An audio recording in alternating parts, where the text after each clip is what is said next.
tricks on me. Yes, yes he did. Oh, fuck.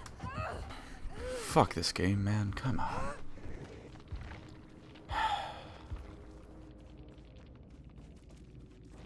I got a good feeling about this next one, though.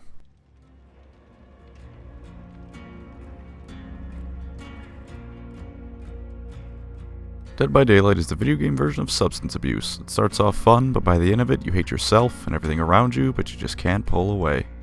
Jesus Christ, what a fucking description. Alright, let's take it from the top. If you haven't heard of it, the premise of the game is simple. 4 survivors, 1 killer. Survivors have to turn on 5 generators and get the hell out. The killer has to kill. I hope you're still following me, but if not, I do understand. As for the specifics of it all, I'll talk about it later, but if you want the basic rundown of the game, you could go in with just that and not be too lost. For your objective, I mean, you can spend hours playing the game so you'll have no idea where the hell you're at on some of these maps. The game's graphics are solid. Not perfect, but they're pretty good. It's a bit dated, but nothing you'll look at and think it belongs on an N64 or something like that. They've actually spiced things up over the years, which is pretty awesome to see the progression of. Take the generators. Before, when a survivor worked on one, they just kind of yanked at its insides in an animation that was serviceable. Now, depending on what side of the generator you work at, they have different animations for it. It's nothing major, but the game is so simple that little changes like this add up pretty quick. Performance-wise, it runs fairly well, though with some variation between PC and console, I'm afraid. Nothing major, but enough to take note of for sure. On PC, the game runs smoothly and finds games quickly enough, and there are a few frame drops, though they happen every now and then. On console, it's still overall stable, but definitely with more issues. I played the game a lot on Xbox and PC, and comparatively, the Xbox is definitely worse off. The matchmaking is far slower, and the games are slightly but noticeably worse off as far as graphics go. The frame rate is a bit slower and definitely choppier, which, while it's not the end of the world, it can screw up the skill checks in the game, which does genuinely make the game play worse. The good news is, this isn't frequent enough to ruin the game for you, just often enough to piss you off. Character design is pretty good. For the most part, you can tell within a few seconds who you're looking at if they're a survivor. Now, granted, some of this is because you might find Bill from Left 4 Dead, but still.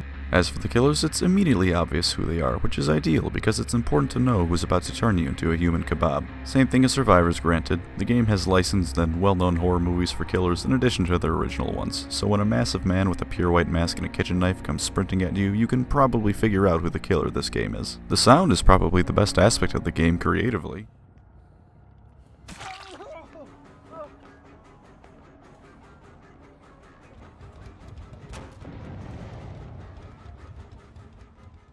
The panting of your character when they're sprinting, moans of pain or fear when they're injured, it's all very nice in a B-list horror movie kinda way. I gotta wonder how they made the noise for getting slotted into a meat hook sound that well. Maybe it's best I don't know. The audio stings when you're getting chased or are in a chase are nice and horrifying too. It adds some genuine fear to a game that otherwise is more startling than scary. How about the story of this game? Doesn't fucking exist. Some neat setup and background for the game though, credit where it's due. That being said, here's a timestamp to skip to if you don't care about the world building of Evolve starring Freddy Krueger. The playable characters, both survivor and killer, have been dragged to some hellish alternative world ruled over by a mysterious force called the Entity. Sometimes it was as they were dying, others just got spirited away into a nightmare. The Entity goes around consuming worlds by feeding on their emotions, like Chaos in the Warhammer settings, only this time you can't just shoot it to death and call it a day. It traps people in its dimension to feed on their emotions and gets stronger until it can eat the entire world. The best way is to force them to experience fear over and over again in a never-ending loop of nightmarish recreations of the real world. By letting them escape to temporary safety, it also gives them just enough hope to keep them going until they inevitably die again and are fed on before it brings them back again and again, each time down just a bit of soul the Entity ate. When they eventually give up and say fuck it, they become emotionless husks of what they once were, and the Entity just tosses them to the void where they just kinda float there for all eternity. Fortunately, it can't actually directly harm survivors for whatever reason. Maybe it'll pull a muscle or something, I don't know. Unfortunately, it doesn't really need to, because it has the killers to do its dirty work. See, survivors just seem to kind of get jumped with no rhyme or reason as to why.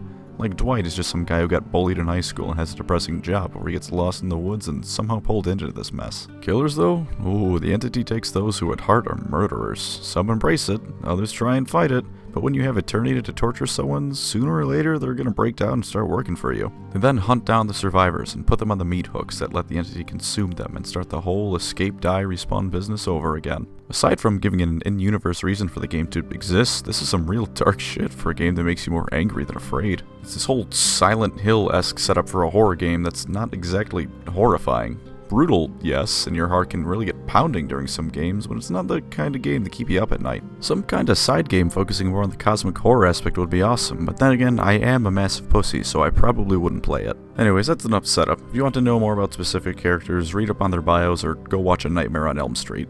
Now, how's this shit get played, and why does it make me want to punch a hole in my monitor? Let's go with survivors first, on the basis of I flipped a coin and it landed on heads. Like I said before, find 5 generators, repair 5 generators, and escape. Of course, the entire time that's happening, you need to be careful because the killer is scouring the map for you. You're a rat in a maze, not Ash from Evil Dead. Oh.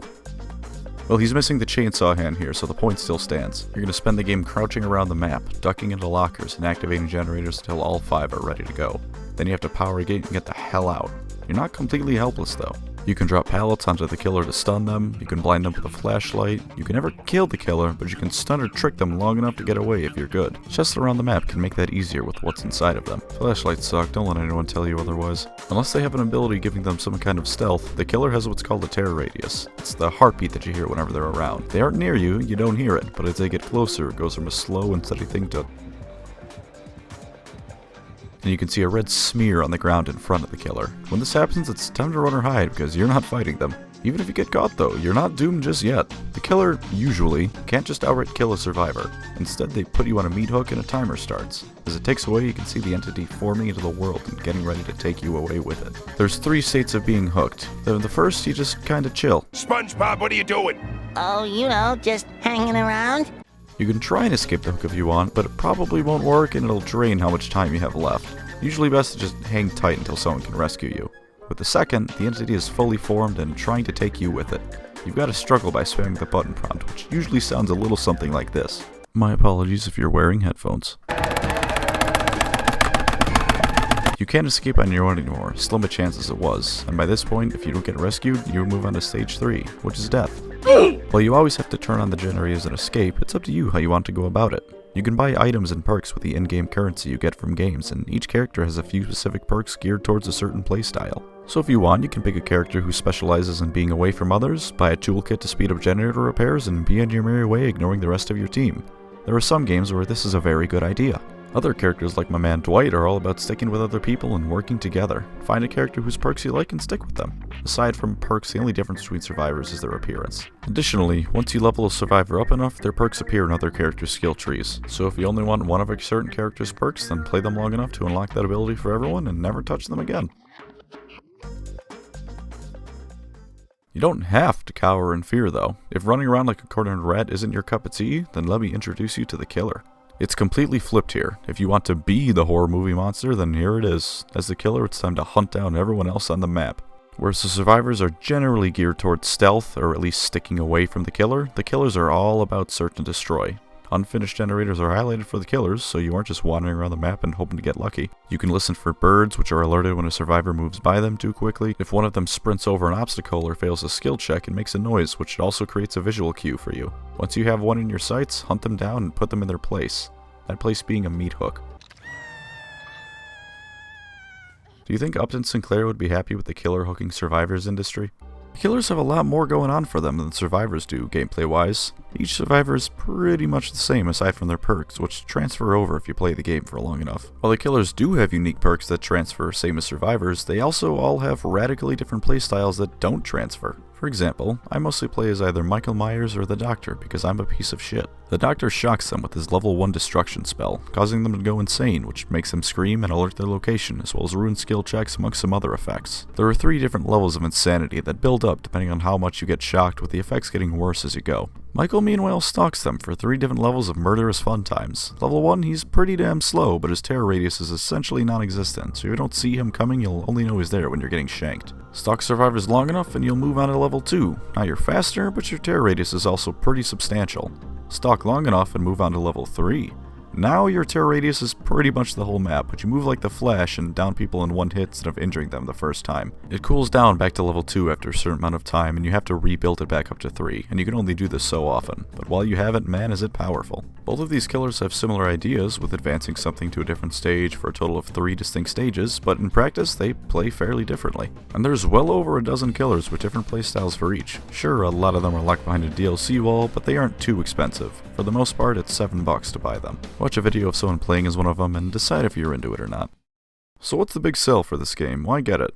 Well, it's really fucking addicting. The experiment where rats fire pulses into the pleasure center of their brains until they fall over and die is nothing on this game. Especially when you have a crazy close win and just barely escape from the killer, or just barely sweep the match as a killer. I don't care what you have down there, you're gonna be full mast for a solid 5 minutes afterwards. The tension when you're at risk of being caught, the not quite fear when you're running for your life as a survivor, or the satisfaction of either escaping or killing all 4 survivors. The game is incredibly satisfying to do well at. When you have a game where you and you alone narrowly escape, or you just barely manage to prevent the survivors from escaping, it feels incredibly gratifying. It also has, in my opinion, the best ranking system ever devised. It's just always there. Every match is ranked, every match is skill-based.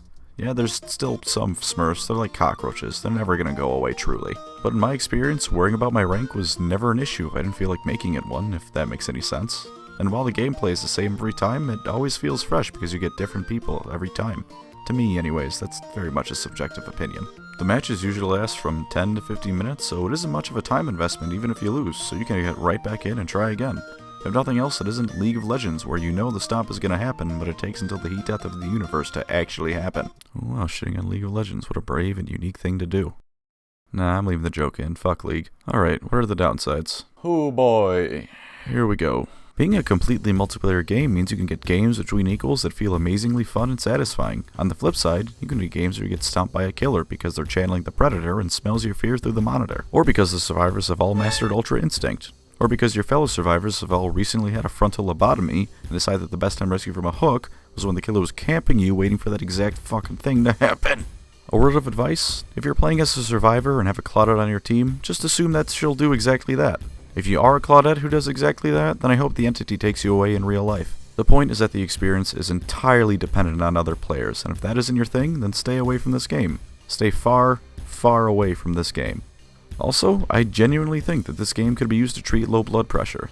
The amount of times you will say, "That's bullshit," are uncountable, as both survivor and killer. Getting screwed over by teammates will piss you off. Dealing with the aforementioned Ultra Instinct survivors will piss you off. Getting railed by a killer who should be rank 5 but hasn't played in months, so he D-ranked back to 20 will piss you off. You will be an angrier person because of this game. Don't play this game if you just want to have fun. You can have fun, and probably will most of the time, but that isn't the goal. Play it because you want to beat someone else at a competitive game. I know I said the ranking doesn't matter, and it really doesn't have to if you don't want it to, but what does matter is the fact that this game is all about beating someone else. So, do I recommend this game? Yeah, for the most part I do. I know I said that fun isn't the objective, but it usually happens, even if it's a vindictive sort of fun.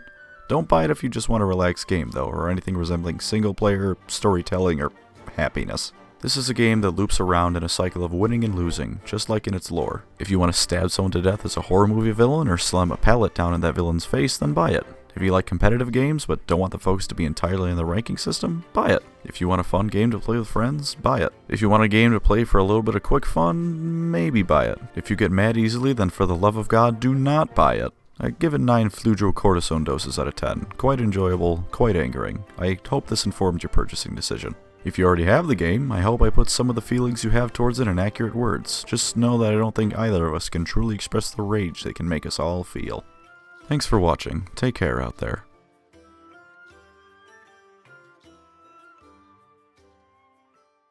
Oh, one last pro tip. You probably won't find one because like 5 people play as her, but nurse players are either brain dead or demigods, no in between.